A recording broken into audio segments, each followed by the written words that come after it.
go ahead and take a seat. And as you're doing that, we're going to dismiss our students and kids.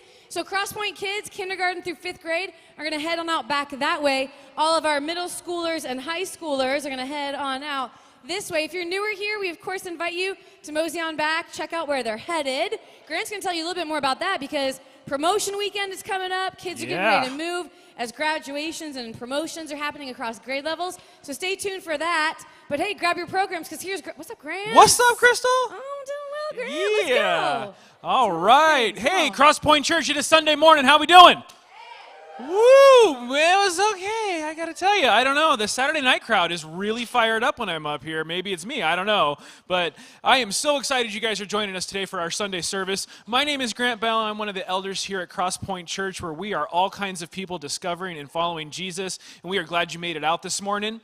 Hey, if this is your first time with us, I want to say welcome. And as you made your way in today, hopefully you were able to stop by our welcome table right outside, as we do have a special gift we'd like to give to you as a first-time visitor. And if you didn't make it there as a first-time guest, please stop by after service because, like I said, free gifts. Who doesn't like free gifts? Let's go, all right?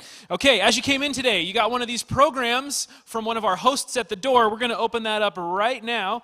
And just like we always do, I'm going to ask you to grab your connection card right here. And if this is your first time or your 100th time, every time you're here, if you could, please fill out this connection card for us. I would definitely appreciate it. At the top is your information, and as you get towards the bottom, there's an empty space there where you can write down if you've got any prayer requests or praises, or you have questions about Crosspoint, put those at the bottom for us. On the back side, if you're interested in joining one of the many teams that helps this place just run like a clock on a Saturday and Sunday, mark down which team you're interested in so that we can reach out to you. At the end of our service, our hosts are going to come down the aisles with those blue buckets, and you're going to drop your connection card right into the blue bucket, and we'll get that off today to our staff. And if you've brought your giving, at that time, you can also drop your giving in those blue buckets as well. If you don't have your giving, don't worry about it. We've got a couple of ways that you can give electronically. First off, you can text. You can text GO to Crosspoint at 77977, and you can also go online to gotocrosspoint.com/give. All right, jumping back into the program here, we've got an area of the program called The Loop, and that's where we keep you up to speed on everything we have going on at Crosspoint, and we got a couple of things I'd like to touch on real quick. First and foremost, I'm so excited about this one. Summer Nights at Crosspoint are kicking off next Saturday, and you're going, what's Summer Nights at Crosspoint? I understand. But quickly, who likes free food? I do. Okay? If that's all you like, you got to show up next Saturday night, okay? Crosspoint for the summer is doing dinners on Saturday nights. We're going to join together as a family. We're going to have dinner, and we're going to roll into our service on Saturday nights. 5 o'clock Saturday nights. You don't want to miss it. So if you're here today, show up Saturday next week. Have some dinner with us. We've also got some really other amazing, fun, cool things going on Saturday nights. I'm not going to spoil what they are. You're going to have to show up to find out what's going on. But dinner, 5 o'clock next Saturday. We're running that for the summer. That is going to be such an amazing time together. And hey, it's promotion open house, not promotion weekend, promotion open house today, right after service. If you've got a child that's in any one of our programs and they're going to be moving to a new classroom, this is your opportunity to find out what that classroom looks like, talk to the teachers, find out what they've got in store, and just overall be more comfortable with what's going to happen next weekend when the kids are going to promote into their next grade level here at Crosspoint. It's awesome back there. If you've never seen our children's ministry area, they have gone through a huge remodel over the last couple of months, and it is so fun back there. I encourage you to check it out. Super great time back there. Also, we have got several different Bible studies either kicking off or about to kick off, so check the loop for more information on that because you don't want to miss out on some of the amazing Bible studies we have going on as well. All right, it is time to grab our Bibles, and we are going to be in the Old Testament today. We are starting our new series called Strange but True. So this is really, really fun. Good stuff today. So we are going to be in the book of Numbers, 4th book of the Old Testament, Genesis, Exodus, Leviticus, Numbers, and we're going to be chapter 22. If you're going to grab one of the Bibles that we have scattered underneath the chairs here, we're going to be on page 133, make it super easy for you. Numbers chapter 22, and we're going to be verses 21 through 29. So the next morning, Balaam got up, saddled his donkey, and started off with the Moabite officials. But God was angry that Balaam was going, so he sent the angel of the Lord to stand in the road to block his way. As Balaam and 2 servants were riding along, Balaam's donkey saw the angel of the Lord standing in the road with a drawn sword in his hand. The donkey bolted off the road into a field, but Balaam beat it and turned it back onto the road. Then the angel of the Lord stood at a place where the road narrowed between two vineyard walls. When the donkey saw the angel of the Lord, it tried to squeeze by and crushed Balaam's foot against the wall. So Balaam beat the donkey again. Then the angel of the Lord moved farther down the road and stood in a place too narrow for the donkey to get by at all. This time when the donkey saw the angel, it lay down under Balaam. In a fit of rage, Balaam beat the animal again with his staff. Then the Lord gave the donkey the ability to speak. "What have I done to you that deserves your beating me 3 times?" it asked Balaam. "You have made me look like a fool," Balaam shouted. "If I had a sword with me, I would kill you."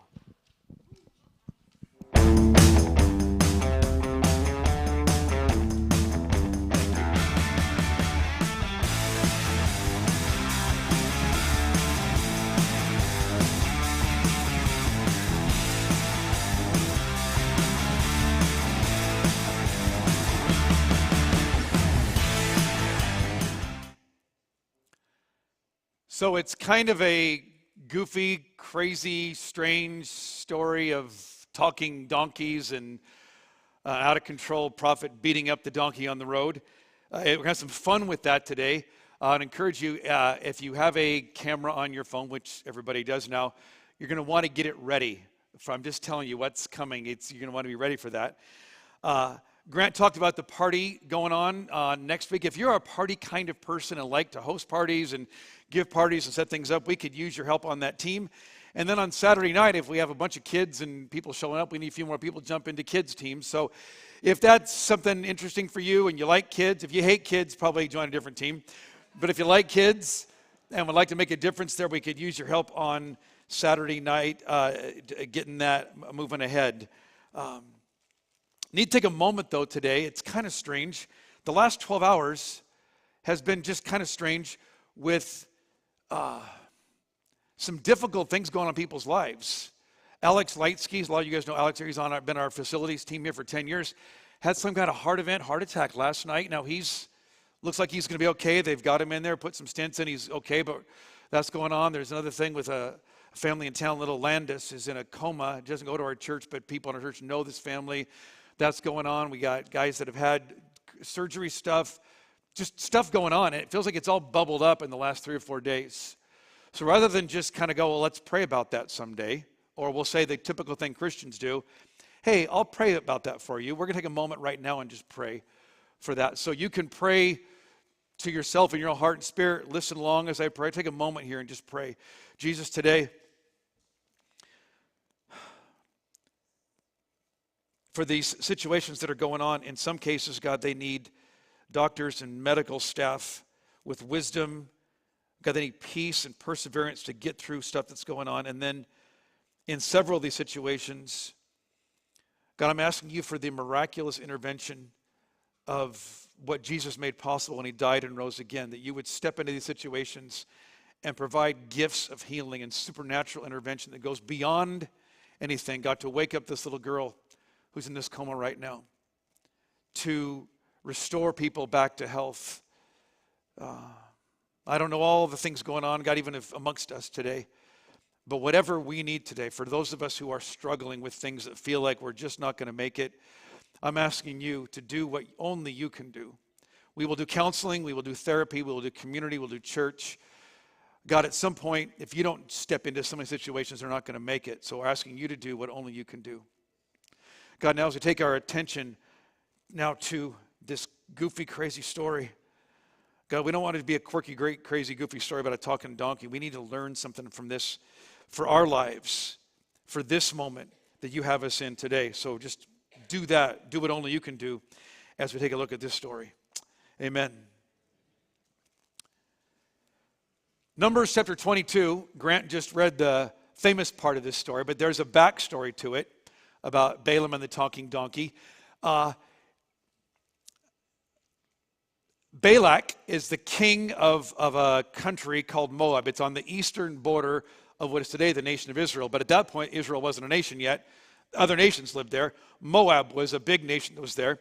And Moab and all the surrounding nations that where Israel was coming out of Egypt through the Passover, through the Red Sea, what's happened now is there probably, historians will tell us, at least 1 million people moving through the desert.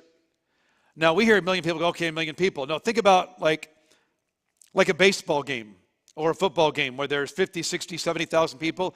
And now imagine 10 or 20 times that number of people all moving through the desert wilderness, and you're going, oh my gosh, they're coming. And what the deal is, they've heard the stories of like they decimated the Egyptians. The Egyptians are the superpower of that day, flattened them, wiped them out. So they're going, whoa, what's going to happen here when they get to us? And so Balak knows these people are coming. He's freaked out about it. And so he goes, we have to get some more help besides just our military and our training. So there's a guy named Balaam who's famous. We find out about Balaam at the end of verse 4, chapter 22, verse 4. So Balak, king of Moab, sent messengers to call Balaam, son of Beor, who was living in his native land of Pethor near the Euphrates River. And his message, he goes to tell him, look, there's vast hordes coming. I need you to do something. Balaam is famous. Balaam is 400 miles away from where Moab is. Now, in our world where we live and work today, 400 miles away, we get in a plane, we're there in 45 minutes, right? With the internet, we could easily communicate, stuff like that.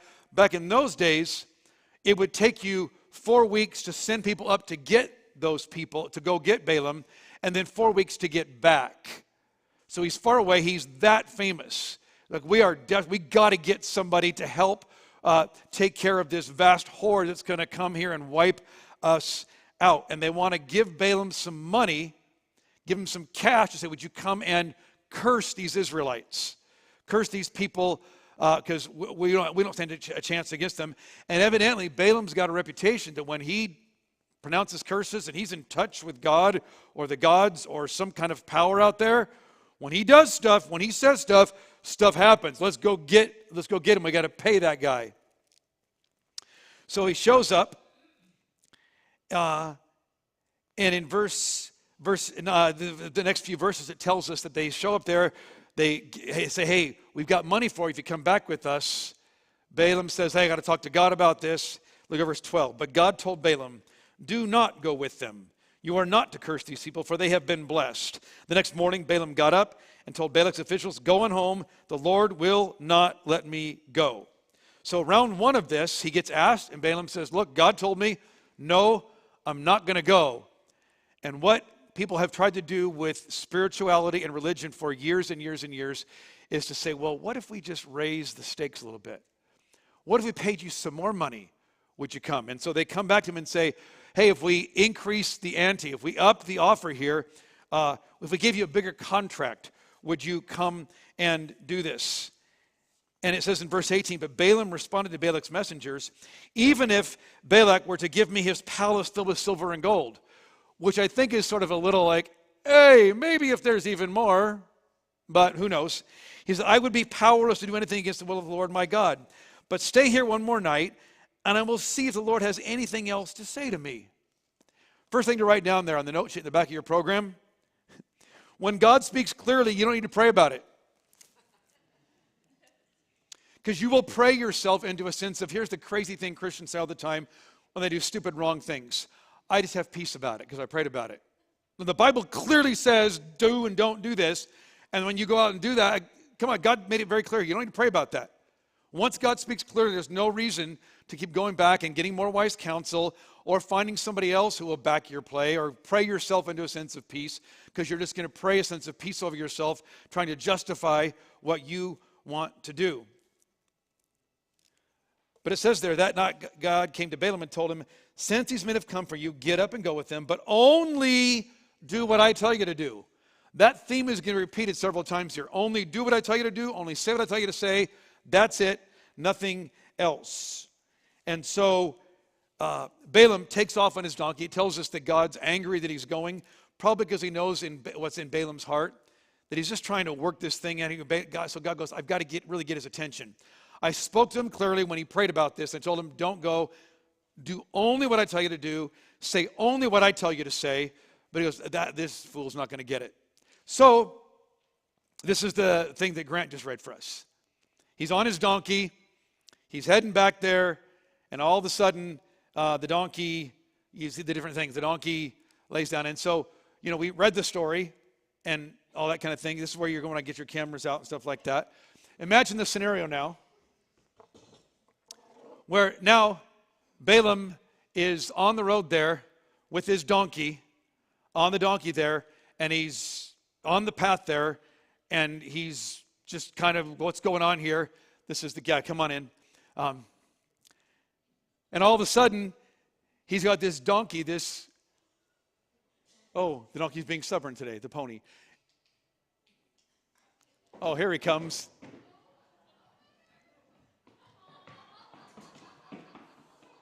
Now, I know, everybody going, oh. Now, it's not a donkey, and it's not even a pony. I found out last night from people who work in the living horses and stuff, this is a miniature horse. And I'm not going to ride the horse, because that would be bad. We might have an injury here.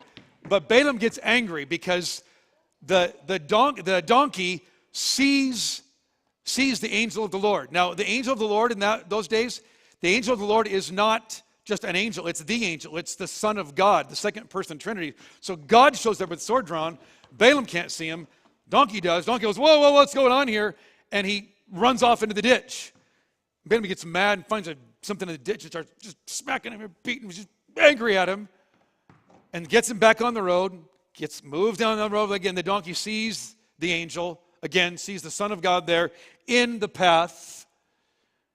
And this time it's a really narrow path, pins his leg up against the wall there, and he gets mad. He says, now you hurt me, you stupid donkey. I keep you around here. He starts beating him, and I'm not going to reenact that part because we don't want an injury or stuff happening here. Beats the donkey. Finally gets the donkey going again, and then they get to a place in the path where there's no way to get around. It's just the donkey sees the angel, sees the messenger of God right there. Boom. Donkey just lays down.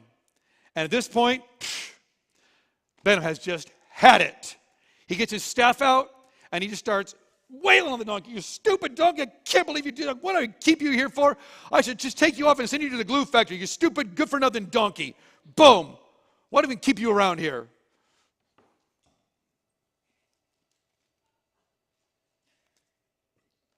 Hold it, Balaam. What have I done to make you beat me these 3 times? Yeah, that's right. You did it 3 times, you big bully. You beat me so bad, you got God talking through me. We're reenacting something here. And so Balaam flips out. Crazy thing is, the donkey starts talking, and Balaam does go, whoa, whoa, whoa, what's going on? You know what Balaam does? He talks back to the donkey. You want to think of who's really the donkey here. But anyway, it's a whole different thing.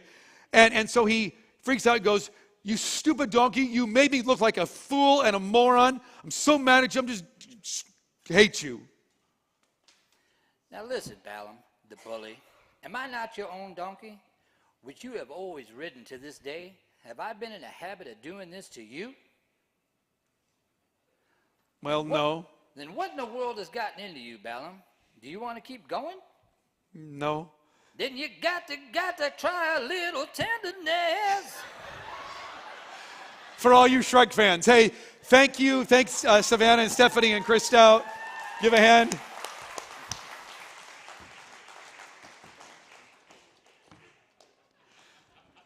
Our little miniature horse will be around afterwards, probably out in the plaza and stuff like there, and does really well. So the donkey lays down, and Balaam is so angry with him. Instead of saying, wait a minute, maybe I should be, there's something going on here I didn't see. Maybe the donkey's, he freaks out on him and answers back. And his answer is, you made me look stupid. You made me look like a fool. You know why he made Balaam look like a fool? Because Balaam was a fool, is a fool. The reason Balaam felt stupid is because he was stupid. And when I'm being a moron, when I'm being a fool, when I'm doing stupid, wrong things, I can oftentimes miss the fact I'm pointing everybody else out there going, they're a moron, they're stupid, and don't miss the fact, you know who's the moron here? Me. And we have to be careful with this here. We can write people off who care about us,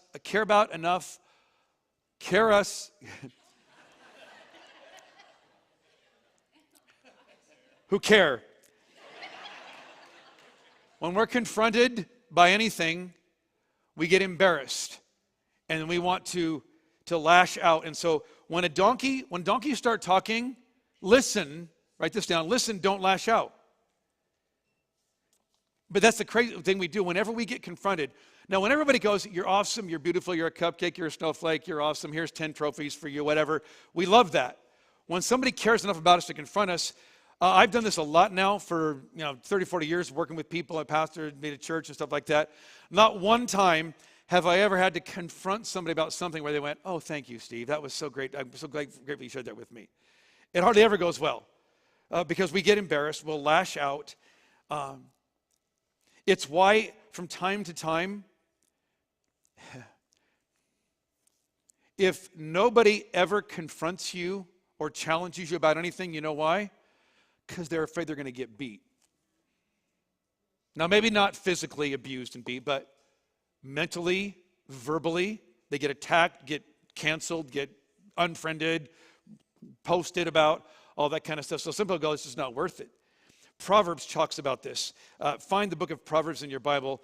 If you go to the middle of the Bible and find Psalms, the book of Psalms, you can find Proverbs. Proverbs talks about what it's like to deal with people like Balaam, who are jerks, idiots, and morons, who are fools.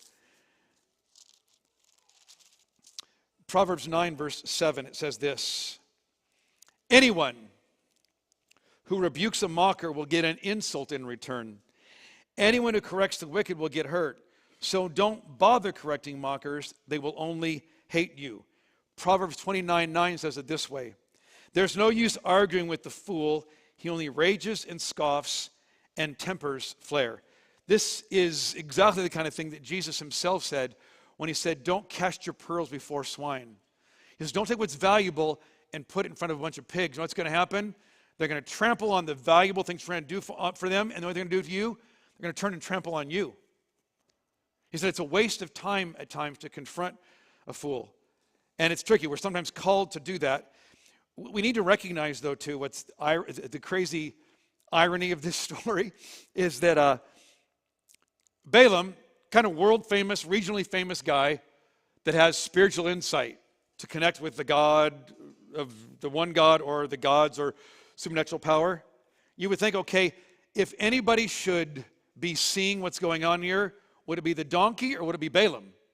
You would think Balaam, right? Do you catch here? Balaam's totally blind to it. It's the dumb donkey that sees everything. It's interesting, too. Some of us, from time to time, feel like, because of my past or because of my background or my experiences or my busyness or whatever, I don't know, I can't really be used by God. I'll show up and kind of just be here and stuff like that. It's like, God can't really use me, can he? And the story of Balaam is going to teach us, if God can use a donkey, you're better than a donkey. He can use you.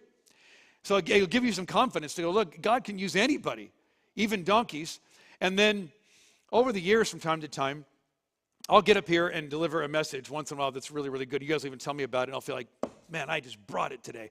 I just nailed it today. I'm just killing it. And then I'm reminded of this story, because back in the day, when I grew up going to church, we used these Bibles called the King James Version. There was the these and the thous and all that. And in the King James Version of the Bible, when they ever talked about donkeys, they didn't call them donkeys, they called them asses. And as a junior high boy, and that was just funny. Like they said ass in the Bible. It was fun. And so then I'm reminded by this that, look, Steve, look, you who think we're awesome and amazing being used by God, God spoke from Balaam's donkey. If he can speak from Balaam's donkey, he can speak through you. So don't think you're all that awesome or amazing. All that kind of gives you a sense of level-headedness about yourself. It tells us, though, that even with the donkey speaking, he doesn't get it yet, that maybe I should be holding up, maybe I should be doing something different here. So look down at verse 31, chapter 22. After this encounter with the donkey, laying down, he beats him. The donkey has this exchange, talks with him. Then the Lord opened Balaam's eyes, and he saw the angel of the Lord standing in the roadway with a drawn sword in his hand. Balaam bowed his head and fell face down on the ground before him. Sometimes it takes more than just a great message, a great band, a great program. It takes more than just saying, I'm going to go home and read my Bible. Guys, what you have to pray for all the time is, God, open my eyes. And it's not, in that case, obviously it was open his physical eyes, but understand here, if anything's ever going to happen in your life where you're going to see God break through, you have to say, God, open my eyes to help me really see. Give me new perspective on what's going on here. And this thing you pray for your children. You certainly have to have rules as parents and have boundaries and restrictions and all that. But the truth is, your kids are smarter than you. They just are. They just are. And you do things to think you're going to restrict them and have laws and they think it's going to change their heart. That's never going to do anything for them. Now, you still have to do it because you want to hold back the evil a little bit. You want to make sure they don't end up imploding or exploding their whole life. The truth is, guys, what you have to do is say, God, change their hearts. Help them open the eyes of their heart so they can really see here. Because once the eyes of our heart get opened, then all of a sudden living what we're supposed to do and obeying Christ and doing what he asks us to do is not like, well, if I have to, or how do I get off restriction, God? How do I avoid the punishment? It's because I just want to. And until God opens our hearts to see him and really experience him, nothing long-term is ever sustained. There's a great little story in the book of 2 Kings. It's on your note sheet. We're not going to look at it in detail today. But it's another example of where from time to time, all we can see is the physical stuff around us, and we need to pray that God would open the eyes of our hearts to really see what's going on. Elisha and his servant are surrounded by an army that's come to get him because they don't like Elisha. He's like a covert guy. God keeps telling him to tell the Israelite army where the foreign armies are, and they keep moving around. The king has had it. So he sends people, a whole contingent of his army, to kill Elisha and everybody with him. And the servant wakes up in the morning and goes, we're surrounded. We're done. We're doomed. And Elisha says, don't worry. There's more with us than with them. And the servant goes, the old man has lost it. There's 3 of us in the house, and there's 500 of them out there. He's lost it. And then Elisha says, God, open his eyes to see. And when he says what he saw around him was the angelic forces, the angel armies by the hundreds of thousands, millions. There's way more on our side. And that, guys, for you, when you feel overwhelmed by things, from time to time you can do the same kind of thing. God, I'm so overwhelmed by stuff right here. And if I just see my physical circumstances, that's all I can see. The thing I pray for you for, because here's the hard part. When you feel surrounded, when you feel overwhelmed, that's when you're tempted to compromise and give in to foolishness and stupidity and temptation and sin. We need God to open our eyes to really see what's really going on out there, that there's a God who's for you, not against you. And they say there's real power to stand up against that. So, when you're challenged, when you're frustrated, you're wondering, I can't figure this all out, God. The next thing to write down here, when donkeys talk, ask God for donkey vision. Some of you are going, I want to see the scriptures better. I want to read like this or pray like this. Dude, if we had just donkey vision, we'd probably solve a lot of problems in our world. If we could see how the donkey sees in this story, we're going to be better. So you don't need to worry about, oh gosh, I need to take 18 courses in biblical theology and all this stuff. And nothing wrong with any of that. Bottom line, Jesus said, just have a mustard seed of faith. Just have donkey vision.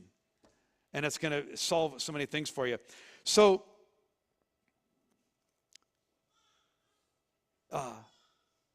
Balaam feels like, okay, God, you told me not to go, but then you let me go. I shouldn't be here. I shouldn't be here. I'm just going to go back home. And God says, no, you can go. But then he has these verses here. He says, and it's super important. In your own Bibles, do something there to point this out. Make a note there, make an arrow, underline it, whatever. He tells him in verse 35, go with these men, but say only what I tell you to say. Back in verse 20, he says, and do only what I tell you to do.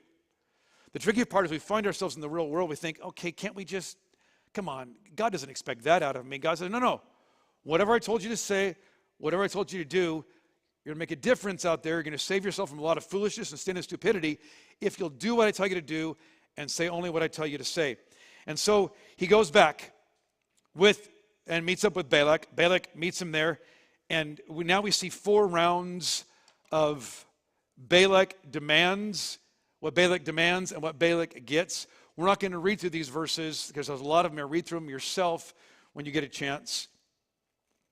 But in round one, number 1, Balak shows up and he demands that Balaam curse them, pronounce a curse on them. And so Balaam goes to God, what should I say? Just tell me what to say and I'll do it. Instead of getting a curse, you know what Balak got? Balaam blessed the nation of Israel. And Balak flies into a rage. He's so frustrated and angry. I'm so mad. I can't believe this stupid idiot. He says, what are you doing? And Balaam's response is, hey, look, pal, I'm just the mailman. I didn't write the mail. I'm just delivering it to you. I can only tell you what God told me to do. And so then what religious people do, and everybody's religious at some level. Here's what we try to do. We know what God says, but is there a way we can kind of do some little end run, some sideline thing, something that's kind of a little different to get out of like this requirement? So it tells us in round 2, in verses 13 to 26, Balak comes to Balaam and says, look, I know what God says. You can't curse the nation of Israel. But how about this? Let's live in the world. How about a partial curse? You're going to follow God because you didn't curse the whole nation. But how about just a curse on just this little group over here? Can't we do that? What Balak demands is a compromised curse. This is like we want to do. I want to sort of obey. I mainly obey. And you can write this down. Partial obedience is just disobedience. When God's really clear and you're trying to play fast and loose with the rules, and that's what Balak wants Balaam to do. And instead, what he got again was they blessed him again. And Balak comes back to Balaam and says, if you won't curse him, at least don't bless him, pal. And Balaam once again says, look, I can say only what God tells me to say. If God gives me a blessing instead of a curse, I'm only going to do that. So then, chapter 23, look at verse 27. Then King Balak said to Balaam, come, I'll take you to one more place. Perhaps it'll please God to let you curse them from there. What he's doing now here is, okay, I can't do a outright curse, and I can't do a whole compromise thing. Now he's going to do a manipulated curse. This is what we try to do is like, what if I just move the place? And all these religious games people play to say, if I go over to the mountain, or if I move you over here to the beach, and I'll feel something in my heart, and it'll maybe change the environment. We'll change there. And once again, he got blessed again. The Israelites got blessed again by Balaam. Balak at this point is strike 1, strike 2, strike 3. He just goes, that's it. And demand number 4 he makes to Balaam is go away, leave us alone. And he's not going to pay him anything because I paid you to do this. You're not getting me anything. Leave us alone. And as Balaam leaves, he goes, you wanted a curse, pal? You're going to get a curse. Only the curse ain't going to be on Israel. It's going to be on you. And the rest, in chapter 24, verses 11 and 25, he foretells the outcome of the nation of Moab. He says, you want a curse? You're going to get a curse. It reversed back on you. And that tells us at the end of chapter 24 that Balak went back to his country and Balaam got back on the donkey or something. Maybe the donkey's going, you ain't get back on me. And heads back home. And we think that's the end of the story and okay, everything worked out great. The truth is, you read all your Bible and recognize that sometimes we put artificial place like endings and stories because there's chapters and verses. You guys know the chapters didn't come in for like 300 or 400 or 500 years after the thing was compiled in scrolls and being written about. The verses didn't come into the Bible until like 500-600 years ago. So we'll read an artificial conclusion here that really isn't there, because chapter 25 is going to tell us that the nation of Israel starts getting themselves in a mess. And we find out why they're in a mess. It tells us in Numbers 31, verse 16, that they're getting themselves in a mess. And it says they followed Balaam's advice, is why they got in a mess. And what they were doing was engaged in idolatrous pagan orgy feasts and sexual immorality with the women of Moab. That was going on. That's what's going on here in chapter 25. And you're going to, so what was Balaam's advice? Because we never see it here, but we know from other places in the scripture, I've got other verses and references there, you can see it. But over in Revelation, we get a glimpse of what happens here. Revelation chapter 2. It's all the way at the back of your Bible. Find it there. Revelation chapter 2. John is writing a letter to a church in Pergamum who is compromising, who's playing fast and loose with stuff, going, what are you guys doing out here? Chapter 2, verse 14. He says, I have a few complaints against you. This is God talking to this church in Pergamum. You tolerate some among you whose teaching is like that of Balaam, who showed Balak how to trip up the people of Israel. He taught them to sin by eating food offered to idols and by committing sexual sin. What happens here? Balaam's advice, and we don't ever see this in that story, but we know at some point there was a conversation. Maybe he's going, I want to get paid here, and I couldn't curse Israel because God wouldn't let me, but Balak, come here, let's go talk over here quietly. God's not listening. You know how you get these people? Send in the girls. These guys have been in the desert wilderness. They have been intense. It's thrashed and overwhelmed and dirty and nasty. Everybody's dirty and nasty. The Moabite women have been to the spa. They got the nice clothes and all that kind of stuff. He says, you want to get them? Send the women in. The men will not be able to withstand that temptation. And then what happens, they get involved in that, and they get involved in eating food offered to idols. Now we hear, what's the big deal? It's just food? Understand something here. It's back in those days, we know this from biblical history and then history recorded outside the Bible as well, that when they talk about eating food sacrificed to idols, that was a euphemism for this thing where they were having a worship service and food was part of it. And most of the time, it broke out into this crazy sexual immorality and bizarre, crazy stuff happening. No wonder the pagan religion is so popular, because it's just sensuality and pleasure. All you want, just do whatever you want. And that was what was going on. And the surprise attack, he says, here's what Balaam's advice was. Don't curse them, seduce them.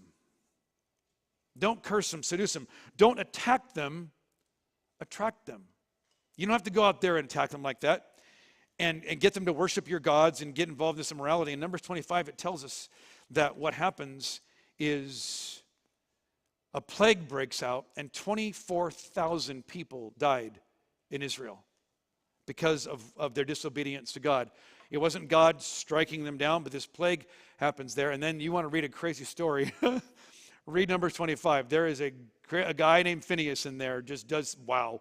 We're almost going to make it part of the series here, but I'm not sure I want to talk about this at church with, it's pretty gross, pretty bizarre.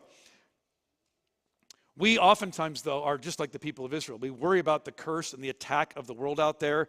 They're after us. They're against us. They're writing things against us. Write this down today, guys. Our biggest threat is not external attack. It's internal seduction. We have an enemy coming against us. And all the time, people will say this kind of thing. I've met with people over and over again over the years, and they'll talk about, man, Steve, I'm just being attacked right now. The world out there and Satan out there is coming for me. And that's certainly true. We have an enemy of the culture that's aligned against us so much of the time. And we really believe in Satan and demons. There's spiritual attacks out there. But then I often hear, every time I hear the story and go, look, pal, it's not the world doing that to you, and that's not Satan doing it to you. You're jacking your own life up. Satan goes, I can go mess somebody else because you're just making a fine mess out of your own life. Because your heart gets seduced by the stuff that's out there. I wonder today, here's some questions. There's not any place, I didn't put them fill in the blanks on your note sheet, but 4 questions that come out of what we just looked at, this crazy, strange, but true story of Balaam and the donkey. Number 1, has God spoken clearly and you're still asking him about it? Has God spoken to you clearly and you're still trying to find a way to wriggle around and get out of what God has specifically said?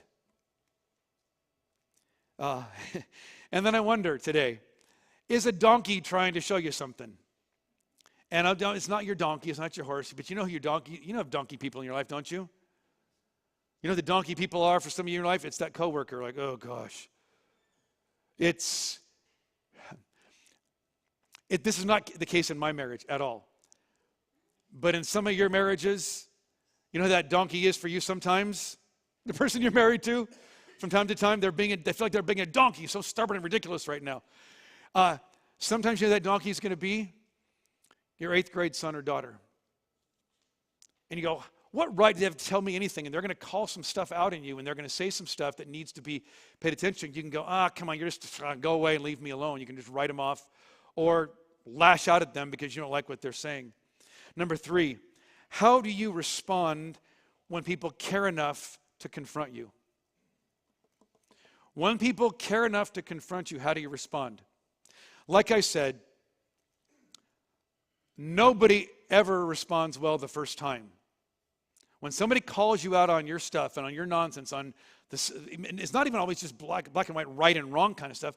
Sometimes it's just sin and stupidity. Like, it's just stupid and foolish. Like, what are you doing? That doesn't make any sense. And they call you out on that. The reason we don't like it is because they made me feel stupid. The reason they made you feel stupid, newsflash, because you are. We have a tendency in our heart and our soul of our own inclinations to do some things. And that's why you need people around you.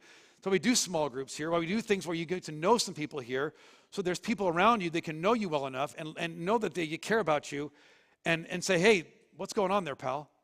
But how do you tend to respond? If you're not careful, if every time you just dismiss it, you will lose the benefit of people calling you out on your stuff and helping you avoid some things that will wreck or ruin your marriage, your finances, your job, whatever it might be. So it's not easy when somebody says, hey, we got to have a conversation with this and talk about it. But instead of lashing out, maybe sit there and just do nothing and just listen for a bit. And then number 4, where are you being covertly attacked and seduced by the culture and the world around us? And I was tempted to come up with a whole list of things that are attacking you and seducing you. Here's what I know about attack and seduction. Most of the time when it's going on, we just don't see it. The obvious stuff, I can pay attention to that out there. But you guys, if you do this, like if you put your finger right here, you guys can all see this right now, right? And this finger is like right here. I can't see it. We've all got blind spots. So maybe the prayer today is, God, open the eyes of my heart to see you and to see what's going on out there so I don't jack my own life up. God, help me see some things going on. The band's going to come up. And that's what the spirit of we're going to worship today and sing these songs today. And as we do this, the point of as we do these songs together is to help us. Is to help us get the eyes of our hearts open, because far too many of us have a lot of facts and content up here. We heard a goofy, crazy story today. We kind of like it, whatever. Until that moves from here into here, where God's opened the eyes of my heart. So you pray, God, open the eyes of my heart to really see you, to sense you. God, open my eyes to the stuff where there's some pitfalls out there, and there's some stuff I'm dancing around with some stuff. You may have come in today needing prayer for something. That prayer might be for just problems in your life, physical, emotional, mental, family kinds of things. And it may be some of the things we talked about today. Like I got some stuff where I've been compromising, where I just need to go fess up some of that stuff. Our prayer team's in the back of the house. And as the lights go down, we sing these songs, I'd encourage you to go there and sit and let them pray for you about whatever that is that's going on in your heart and soul and mind today. And then finally, we give you a chance every single week here at Crosspoint to take a moment and receive communion. It's bread and juice, symbolizing the crucified body of Jesus and his blood that was spilled, that makes all of this possible. It's not about your obedience. It's not about you're awesome and amazing. You sucked it up and God wanted to pick a winning team, so he chose you. We're all a bunch of losers. We're all a bunch of stuff. We had sin and problems in our life. And I was just, this week, it occurred to me. I've been a Christian now most of my life. Grew up in a Christian family. A lot of us have been Christians for a little while, a long while. But here's the deal. In the West, in America especially, even if you don't go to church, you've heard the story of Jesus. Because we have holidays, Christmas and Easter. You know, it's about Jesus. They were born and the donkey and they went to Bethlehem and something like that. You know, Easter's about the crucifixion. You see it everywhere. And what can happen for me sometimes is I get so used to hearing it. And so, yeah, Jesus died on the cross for my sins, rose again the third day. What's for dinner? Maybe the moment today is to take a moment with that communion and take it in your hands. And say, God, would you open the eyes of my heart again to behold how stunning and amazing what it was that you did on that cross 2,000 years ago. That you saved me from my sin. Not because I was awesome, but because you are. And so, Jesus, today, as we pray, as we sing, as we receive communion, open the eyes of my heart.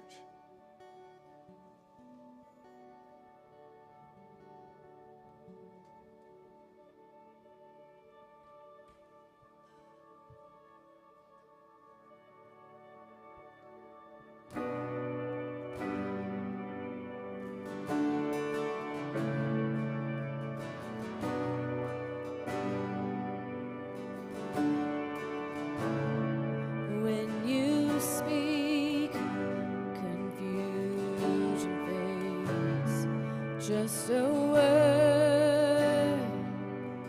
Suddenly I'm not afraid, 'cause you speak, and freedom reigns. There is hope in every single word you say.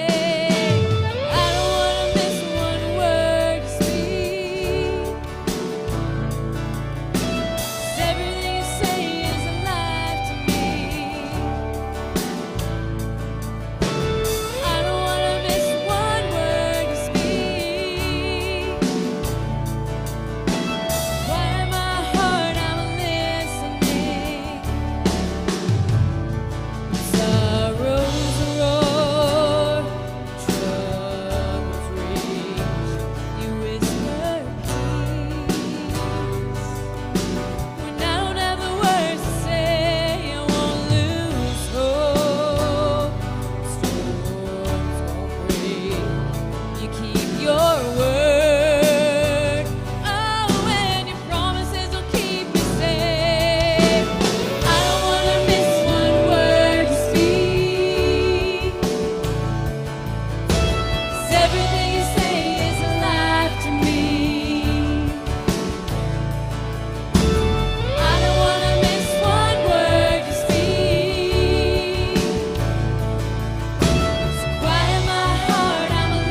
everything you say is life to me.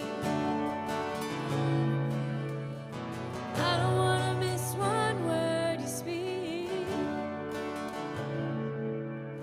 So quiet my heart, I'm listening. Open the eyes of my heart, Lord. I wanna see you.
patient and merciful, giver of grace without end.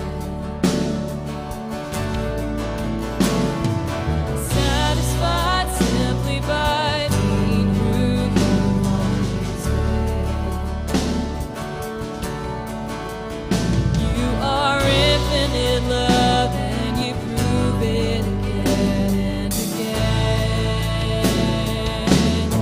Oh Jesus, Jesus, you are enough.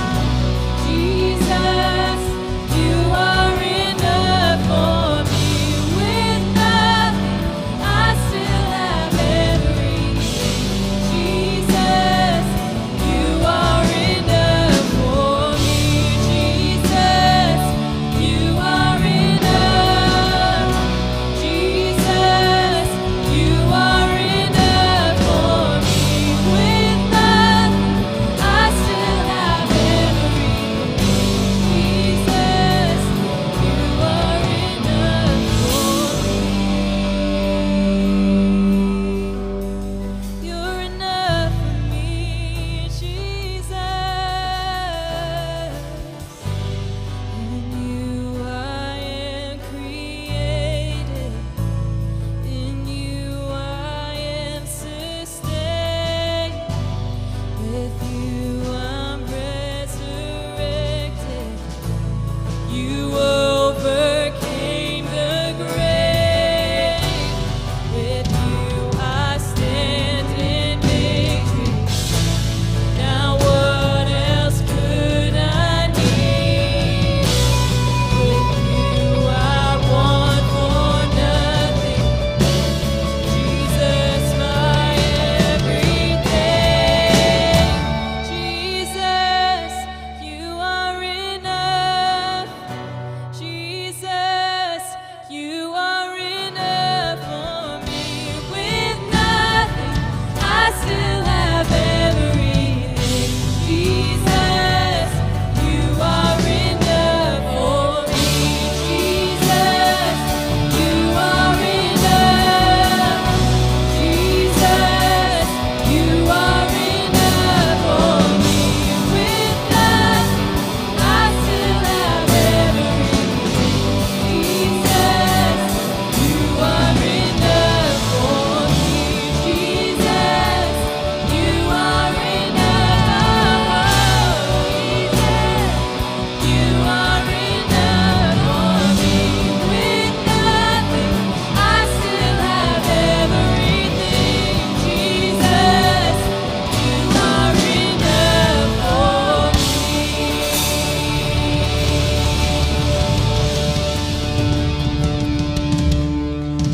Our hosts are going to come down the aisles right now and pass some blue buckets through. Drop your connection cards in there, your giving. If you have that with you, they can go in there as well. Hey, come back next week for part 2. These are all little museum exhibits for the different things we're going to be looking at. You can also take a look at the bottom of your note sheet and get a sneak preview of what's coming up next week.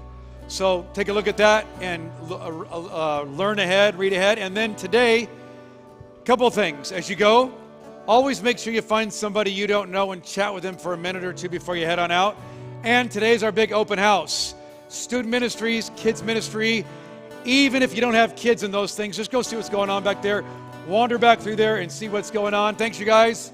Have a great rest of your weekend. We'll see you next time.